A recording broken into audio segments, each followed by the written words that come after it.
के बाद भारत की आर्थिक सोच थी कि आजादी के बाद भारत में आर्थिक विकास और सामाजिक न्याय दोनों को प्राथमिकता देने की आवश्यकता थी। कहने का मतलब कि बिना आर्थिक विकास के और बिना सामाजिक न्याय किए बिना प्राथमिकता मतलब भारत का एक तरह से विकास संभव नहीं है, इसलिए दोनों को प्राथमिकता देने की आवश्यकता थी।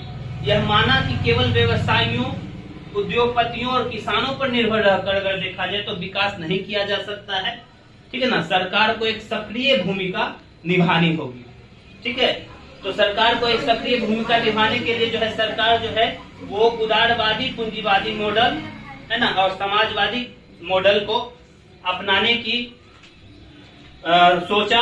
जैसे कि उदारवादी पूंजीवादी मॉडल जो है अमेरिका और अन्य पश्चिमी देशों द्वारा अपनाया गया मॉडल है। इसमें निजी उद्योगों को अधिक बढ़ावा दिया गया। ठीक है, और समाजवादी मॉडल सोवियत संघ रूस द्वारा अपनाया गया मॉडल, इसमें जो है सरकार अर्थव्यवस्था को नियंत्रित करती थी। कहने का मतलब कि इसमें पूरा का पूरा सरकार का दारोमदार रहता था, सरकार ही जो है प्राइस वगैरह जो भी है वो डिसाइड करती थी। जबकि पूंजीवादी जो है पूंजीवादी जो अमेरिका जो है इसमें जो है उसका निजी उद्योगों को अधिक बना, मतलब कहने का मतलब इसमें जो है किसान का ही भूमिका रहता था। ठीक है, और भारत जो है भारत इन दोनों से प्रेरणा लेकर के मिश्रित अर्थव्यवस्था को अपनाया।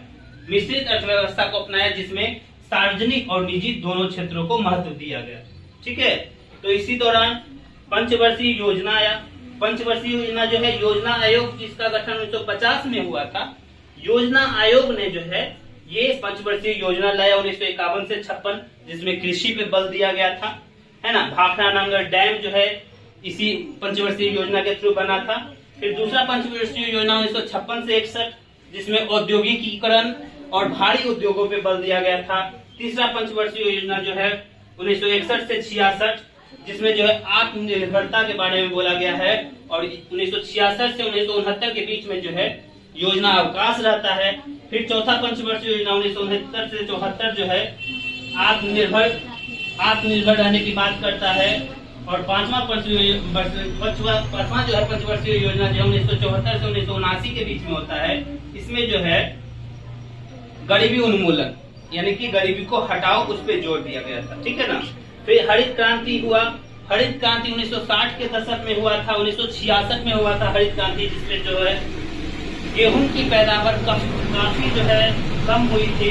इसलिए जो है एम.एस. स्वामीनाथन ने इस पे जोर दिया था हरित क्रांति पे। उन्होंने कहा कि अच्छी किस्म की गेहूं यहाँ पे बोया जाए, उसके बाद उर्वरक इसमें डाला जाए, कीटनाशक डाला जाए, जिससे जो है गेहूं की पैदावार बढ़े। ठीक है ना, तो ये चीजें किए थे।